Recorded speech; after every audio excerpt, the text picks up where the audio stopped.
Hello students, this is Neeraj Gupta. In this video, we are starting with your characteristics or features of management, right? In the first two videos, we have discussed about what is management and what is the modern concept of management. In the previous video, we have discussed about effectiveness, efficiency. इस video में हम पढ़ेंगे कि जो management as a concept है उसके क्या characteristics हैं, क्या फीचर्स हैं, है ना। जैसे आदमी के फीचर्स होते हैं ना भाई, ये लंबा है, गोरा है, तेज भागता है, कम बोलता है, ज़्यादा खाता है, उससे हमें उसके बारे में पता चलता है। ऐसे समझिएगा कि अभी हम मैनेजमेंट के फीचर्स पढ़ेंगे कि मैनेजमेंट है क्या एज ए कंसेप्ट। ये फर्स्ट चैप्टर में इस तरह के काफ़ी रिपीटेटिव से डिस्कशंस हम करेंगे बिकॉज सिलेबस में है, तो accordingly we have to do. जैसा मैं हमेशा आपको याद दिलाता हूँ, प्लीज़ अपना रजिस्टर अगर अभी तक हाथ में नहीं लिया है तो वीडियो पॉज करके रजिस्टर ले लीजिए, एक प्रॉपर पेन ले लीजिए, क्योंकि मैं आपको सारे important points to the point dictate करूँगा, उसको आप धीरे धीरे लिखिए। कुछ स्टूडेंट्स ये भी सोचते हैं कि अब हमें क्या बुक रेफ़र नहीं करनी है या रेफ़र करनी है। देखिए, वो आपकी इच्छा है, हर बंदे की अपनी कैपेसिटी है कि वो कितना पढ़ सकता है कितना नहीं। ऑब्वियसली अगर आप बुक्स को भी साथ में देखते हैं तो ये एक एडेड एडवांटेज तो होगी ही, लेकिन अगर आप मेरे to the point brief notes को भी याद करके चले जाते हैं तो ये सफिशिएंट है। वो बच्चे जो 100 में से 100 मार्क्स लेने का टारगेट रखते हैं उनको तो डेफिनेटली बुक्स को भी देखना होगा। देखो भाई, कहीं ना कहीं मैं वीडियो पढ़ा रहा हूँ और मैं अपनी तरफ से कोशिश कर रहा हूँ कि 100% पॉइंट्स कवर करूँ, लेकिन एक आध चीज़, क्योंकि कहीं ना कहीं लिमिटेशन होती है वीडियो में। आप एक चीज़ तो स्कूल में पढ़ते हैं, सारा साल टीचर के पास टाइम है। मैं अगर माना पूरे साल के हिसाब से इसमें 300 घंटे की वीडियो बना दूं तो डेफिनेटली कोई भी शायद वीडियो नहीं पढ़ पाएगा इतने समय की। तो मुझे तो कहीं ना कहीं थोड़ा ब्रीफ तो होना है, लेकिन आप ये मान के चलिए कि 99% कवरेज मैं करने की कोशिश कर रहा हूँ, है ना। गारंटी मैं नहीं करना चाहता, गारंटी किसी चीज़ की भी नहीं हो पाती। बाकी अगर आप मेरी वीडियो से पढ़ रहे हैं, नोट्स आपने पूरी तरह से लिख लिए हैं, याद कर लिए हैं, तो 99 to 100% पेपर मुझे लगता है कि आपका कवर होगा। और मैं हॉट्स के क्वेश्चन भी कवर करूँगा और मुझे नहीं लगता कि कोई कमी रह जाएगी। तो आप विद कॉन्फिडेंस इन वीडियो से पढ़ सकते हैं, राइट। चलिए शुरू करते हैं।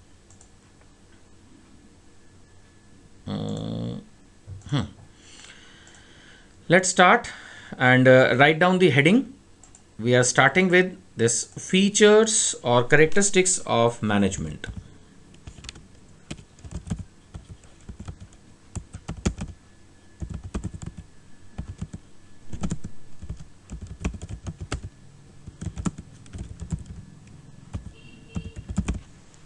ठीक है, so we are starting with this heading, characteristics or features of management, right? चलिए जी शुरू करते हैं। सबसे पहला पॉइंट, और उसको लिखने के साथ साथ हम डिस्कस भी करेंगे। My first point is that it is a process. ये तो मैंने हमेशा से ही बोला ना, जब से मैंने आपको मैनेजमेंट पढ़ाना शुरू किया, बार बार इस बात पे स्ट्रेस किया है कि मैनेजमेंट अपने आप में एक प्रोसेस है, स्टेप बाय स्टेप एक्टिविटीज़ है। So it is a process to achieve, it's a process to achieve predefined, it's a process to achieve predefined goals। यानी कि जो ऑर्गेनाइजेशन के ऑब्जेक्टिव्स होते हैं उनको अचीव करने के लिए मैनेजमेंट को अपॉइंट किया जाता है।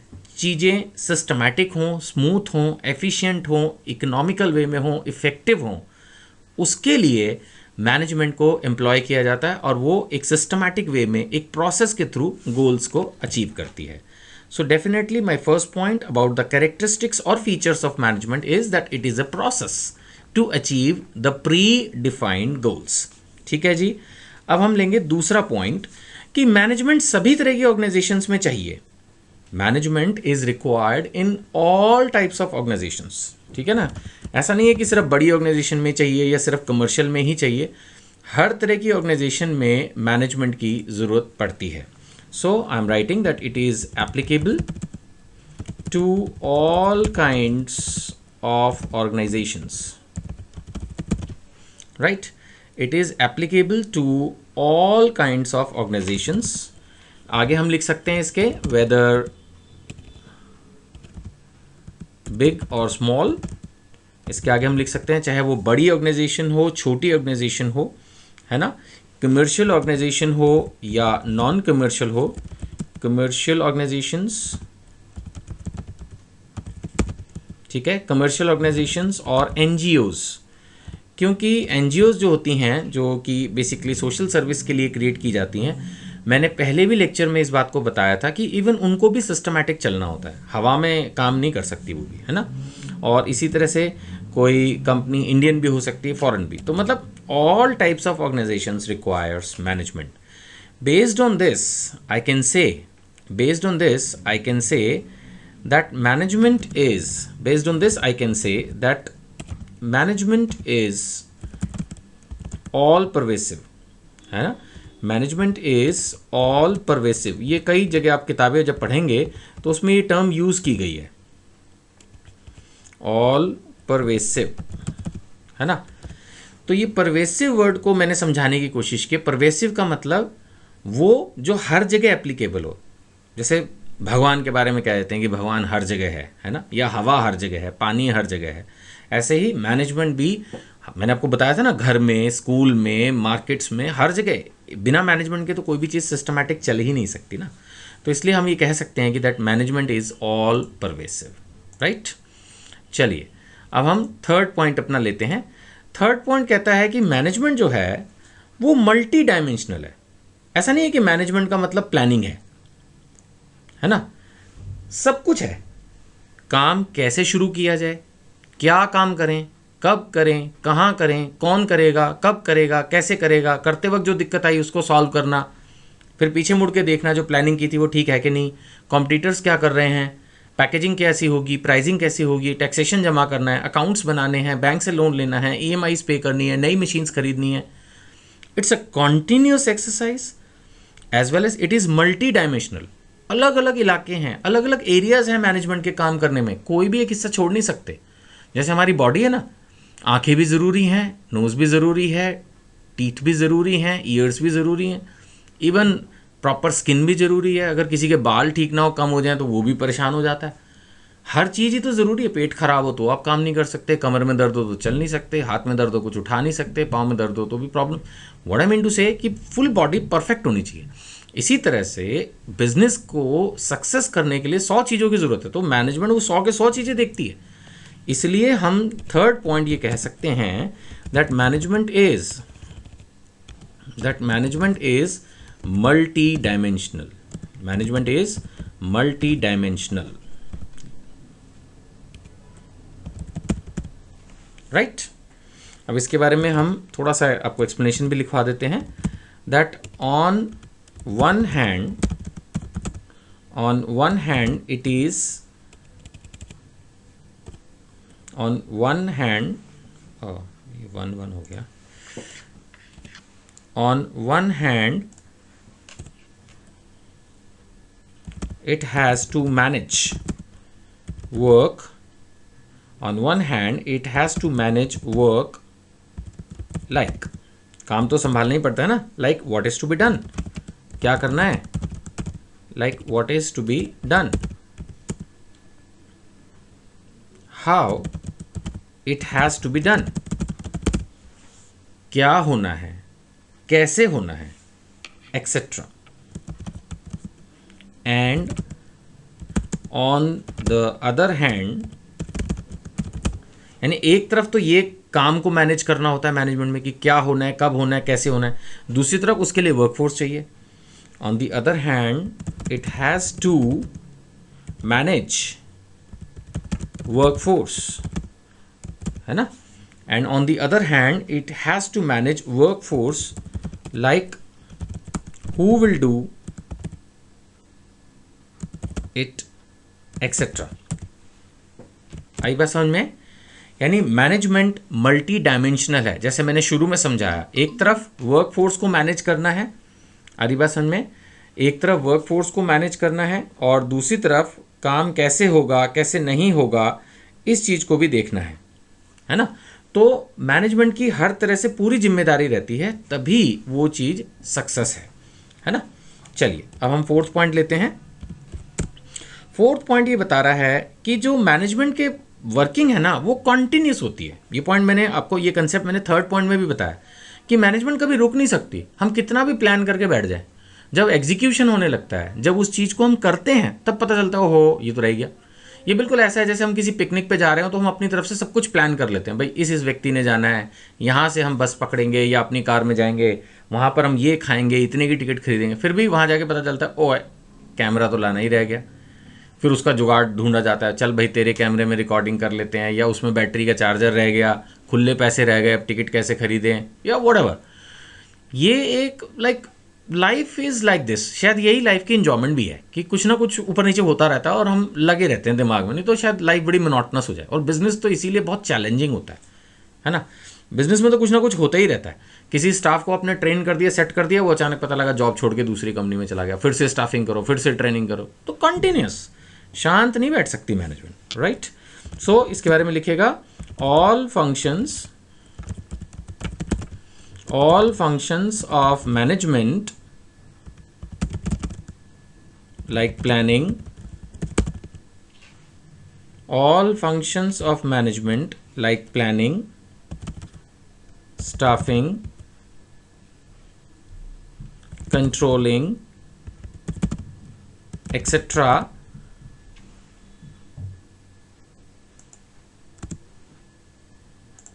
All functions of management like planning, staffing, controlling, etc. are continuous process.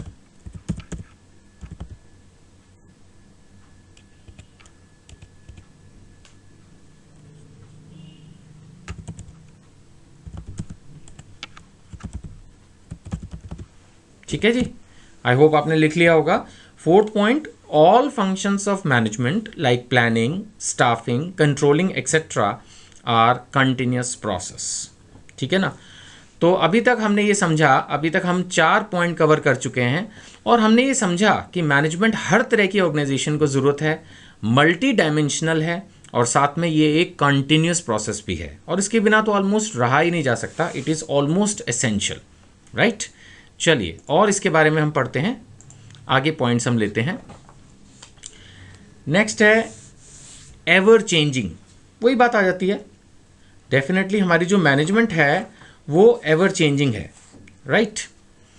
चलिए लिखिएगा हमारा next point, 5th point, that is management is ever changing.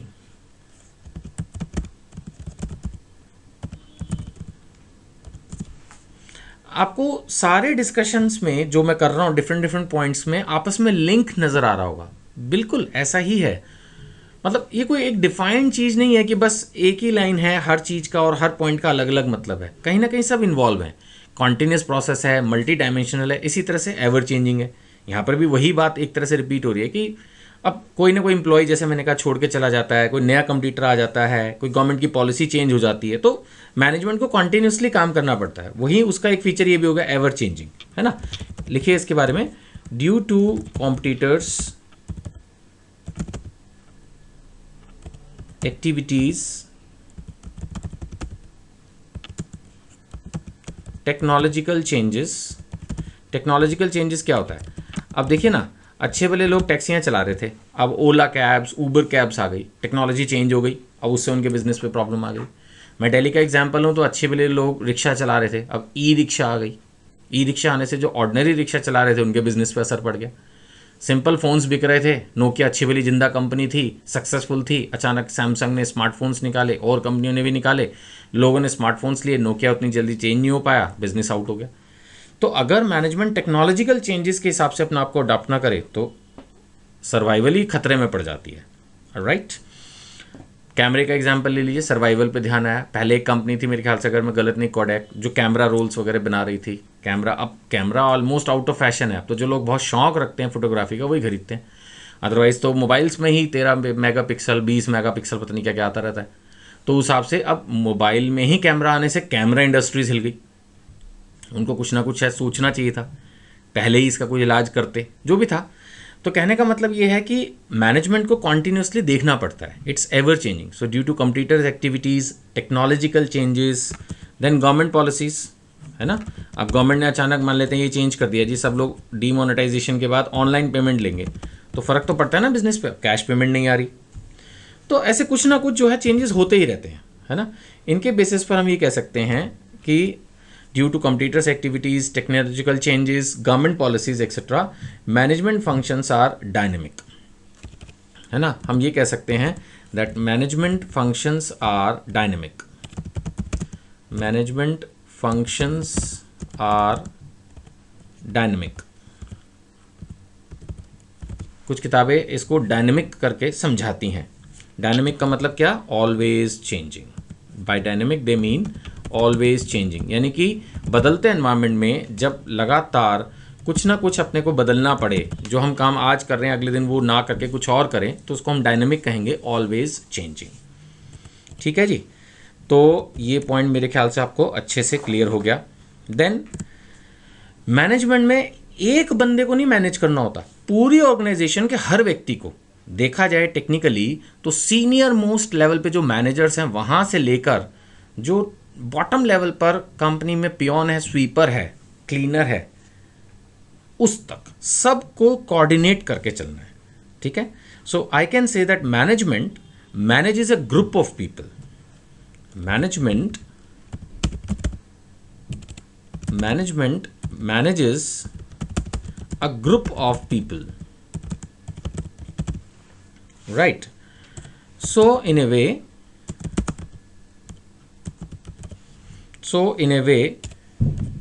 it is a group activity. आप देख रहे होंगे कि मैं लिखते लिखते अचानक जो मेन वर्ड होता है उसको कैप्स में ले लेता हूं, यानी कैपिटल्स में लिख लेता हूं। हो सकता है आपके दिमाग में आ रहा हो कि क्या हम भी ऐसे एग्जाम में करें? बिल्कुल, बहुत ज़रूरी है। एक चीज़ आपने और नोट की होगी कि जब मैं ये पॉइंट्स लिख रहा हूं तो बीच में स्पेस दे रहा हूं, यानी 5वें पॉइंट के बाद मैंने 6ठे पॉइंट में स्पेस दिया है ना। अब मेरे को ये माउस उठाकर इसको चेंज करना पड़ेगा, अदरवाइज अगर मैं इसको अंडरलाइन और कर दूं, manages a group of people, यानी कि थोड़ा सा पोर्शन किसी भी पैराग्राफ में मैं अंडरलाइन कर दूं और कहीं कहीं कैप्स को यूज कर लूं और स्पेसिंग दे दे के पॉइंट्स को लिखूं। देखिए जैसे मैंने यहां पर किया, स्पेस दिया है। टेक्निकली मुझे ऐसा करना चाहिए, लेकिन फिर वो ये कि मेरे को इसमें वीडियो बनाने में टाइम लगेगा। लेकिन मैं आपको ये सजेस्ट करूंगा कि आप अपने एग्जाम में थ्योरी लिखते वक्त ये चीज़ें जरूर करें। कुछ चीज़ें कैप्स में, कुछ अंडरलाइन, यानी हाईलाइट करें अपने आंसर को। उसको एक मोनोटनस पैराग्राफ फॉर्म में ना देके पॉइंट्स फॉर्म में दें एक तो, और पॉइंट्स में भी जैसा मैंने समझाया जहां तक हो सके बीच बीच में कैप्स में लिखें, साफ हैंड राइटिंग का इस्तेमाल करें, बिल्कुल कॉर्नर्स में ना लिखें, और पॉइंट वाइज देकर प्रॉपरली इसको बनाएं, है ना। आप समझिएगा, मेरी तो फिर भी लिमिटेशन है, आप समझ ही रहे होंगे, मुझे टाइप करना है, इधर आपको समझाना भी है, उधर मेरे सामने वो घड़ी भी चलती रहती है, मुझे ये भी देखना है कि वीडियो बहुत लंबी ना हो, नहीं तो फिर उसको यूट्यूब पे अपलोड करने में प्रॉब्लम आती है। लेकिन आपके पास तो कोई प्रॉब्लम नहीं है, आपके पास एग्जाम में 3 घंटे मिलेंगे, आप आराम से लिखो, राइट। चलिए खैर आगे बढ़ते हैं। अब हम आपका नेक्स्ट पॉइंट ले रहे हैं, पॉइंट नंबर 7। अभी तक हम 6 पॉइंट मैनेजमेंट के फीचर्स में पढ़ चुके हैं। पॉइंट नंबर 7 कहता है कि मैनेजमेंट को फील किया जा सकता है अगर सब कुछ स्मूथ चल रहा है। जैसे घर है, अब घर एकदम प्रॉपर होता है, क्योंकि मैंने आपको शुरू में एग्जांपल दिया था कि हमारी मदर, हमारी मम्मी जो है घर में वो चीज़ें मैनेज करके रखती है, तो घर सुथरा रहता है। अब कुछ घरों में बाय द वे मान लेते हैं मॉम जॉब पे हैं, या मान लेते हैं एक्सेप्शनल केसेस में वो दूसरे शहर में बिजनेस कर रही हैं, अपने जॉब पे गई हुई हैं, कुछ है, या इमेजिन कीजिए वो घर जिसमें सिर्फ अनमैरिड बॉयज़ जो हैं वो पीजी की फॉर्म में रहते हैं, उनका जरा घर या कमरा जाके देखिए जिसमें वो रहते हैं, सब कुछ फैला हुआ नॉनसेंस। क्यों होता है ऐसा? क्योंकि वहाँ पर मिसमैनेजमेंट है, कोई चीज़ सिस्टम से करनी ही नहीं। तो कितना फ़र्क होता है दोनों चीज़ों में। तो we can say that management can be felt. अगर हम किसी पीजी में जाकर जहाँ यंग बॉयज़ रह रहे हो स्पेशली, उनका कमरा देखें, और वही बॉयज़ जब किसी ऑर्गेनाइज्ड घर में रह रहे होते हैं, मम्मी के डिसिप्लिन में, पापा के डिसिप्लिन में, तो वो देखें उनका कमरा, तो फ़र्क होता है। तो वो फ़र्क क्या है? वो फ़र्क है मैनेजमेंट का, right. So management can be felt. इसकी हेडिंग अगर मैं आपको दूं तो ये हेडिंग बन जाएगी that management can be felt. Management महसूस किया जा सकता है, इट कैन बी सीन। वैसे अपने आप में मैनेजमेंट इनविजिबल है, as such management is a process. नहीं, प्रोसेस कभी दिखता थोड़ी है, लेकिन still I can say that management can be felt. इसको हम महसूस कर सकते हैं। कहाँ महसूस कर सकते हैं? In proper coordinated working. लिखिएगा ध्यान से, management can be felt in proper coordinated working and mismanagement. यानी कहीं ना कहीं देखो, पॉजिटिव में भी मैनेजमेंट को फील किया जा सकता है और नेगेटिविटी में भी नहीं।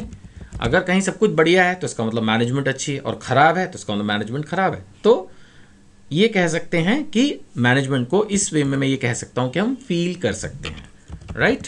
एज, और लिखिएगा थोड़ा सा, as management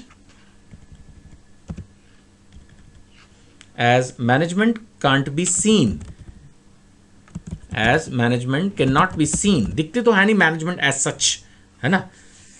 we can say it is intangible, we can say it is intangible।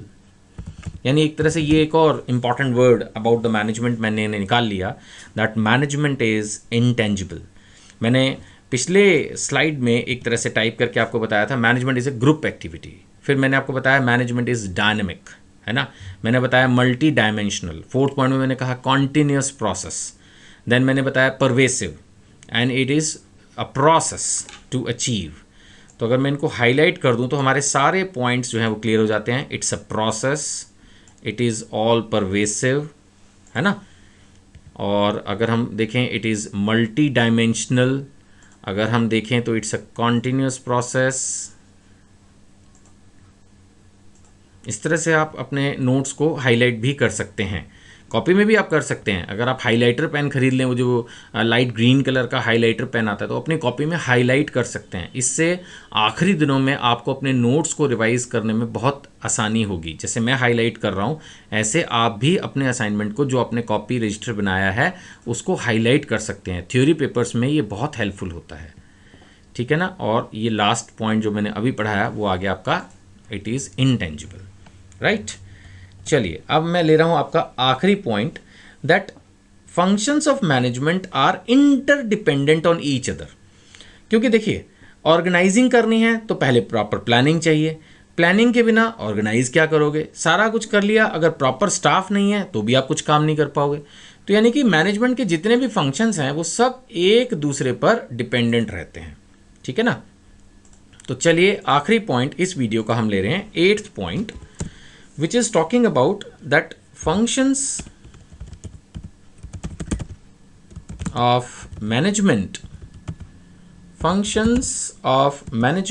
are interdependent। Interdependent का मतलब होता है जैसे हम एक दूसरे पर डिपेंड कर रहे हो। अब जैसे मान लेते हैं फादर हैं मेनली, जैसे एक एग्जांपल ले रहा हूँ सिर्फ, कोई इसमें फील ना करे। फादर मेनली जैसे इनकम जनरेट कर रहे हैं, बट घर को मैनेज करने के लिए वो मदर पे डिपेंडेंट है। मदर भी देखा जाए तो कहीं ना कहीं मनी के लिए, अगर suppose she is a house wife, तो फादर पे डिपेंडेंट है। तो दोनों मिलकर कर रहे हैं, एक भी अगर एब्सेंट होगा तो सारा गेम फेल हो जाएगा। तो इसी तरह जैसे टीम होता है, फुटबॉल का ले सकते हैं।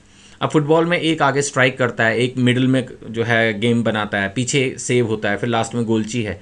तो पूरी टीम मिलके इंटरडिपेंडेंट है ना, एक ही आदमी के दम पर तो पूरा मैच नहीं हो सकता ना। तो ऐसे ही functions of management are interdependent, है ना।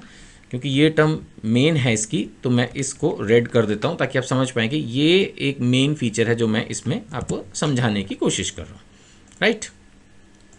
चलिए, so functions of management are interdependent on each other, right. इसका एक दो एग्जाम्पल भी नोट कर लीजिए। For example organising cannot be done without, for example, organizing cannot be done without proper planning, ठीक है ना। Then staffing is of utmost importance to execute and control everything।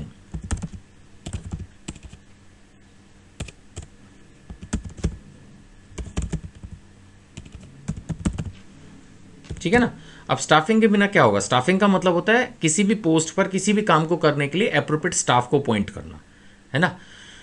तो कहने का मतलब यही है कि ऑर्गेनाइजिंग हो, प्लानिंग हो, स्टाफिंग हो, सब चीज़ें एक दूसरे पर डिपेंडेंट हैं।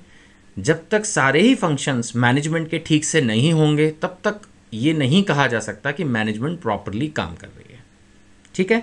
So from my side this video is over. Right. आप अपने नोट्स प्रॉपरली बनाते रहिए और जैसे मैंने कहा हॉट्स के क्वेश्चन या बाकी और क्वेश्चंस कोशिश करूंगा मैं कितना आपके लिए कर सकता हूं, वो सब मेरी वेबसाइट पर अवेलेबल होंगे, वहां आपको रजिस्टर करना होगा ngpeducation.com पर। और इसमें हम आपको जो है कोशिश करेंगे कि आपके डाउट्स भी, जो रजिस्टर्ड स्टूडेंट्स हैं हमारी वेबसाइट पर, जो स्टूडेंट्स रजिस्टर होंगे, जो कि फ्री है, रजिस्ट्रेशन फ्री है, लेकिन फिर भी एक रजिस्ट्रेशन प्रोसेस हमने रखा है छोटा सा, जिसमें आपको अपना नाम, अपना एड्रेस और अपने स्कूल का नाम हमें व्हाट्सएप करना है। ये जो नंबर दिया है 9810139214 पर, और उससे हम आपको रजिस्टर कर लेंगे। उससे आपको ये फैसिलिटीज़ मिलेंगी कि हम आपको नोट्स भी देंगे टाइम एंड अगेन। आजकल तो व्हाट्सएप पे नोट्स भी भेजे जा सकते हैं, और आपको हम इनवाइट करेंगे फेस टू फेस क्लासेस के लिए, आपकी प्रॉब्लम्स को भी सॉल्व करने की कोशिश करेंगे। तो आज ही आप अपने आप को रजिस्टर करवाएं और अपने फ्रेंड्स को भी इस चीज़ के लिए इनवाइट कर सकते हैं जो भी 12th के एग्ज़ाम में बिजनेस स्टडीज़ का पेपर तैयार कर रहे हैं। ठीक है जी, चलिए, थैंक यू सो मच।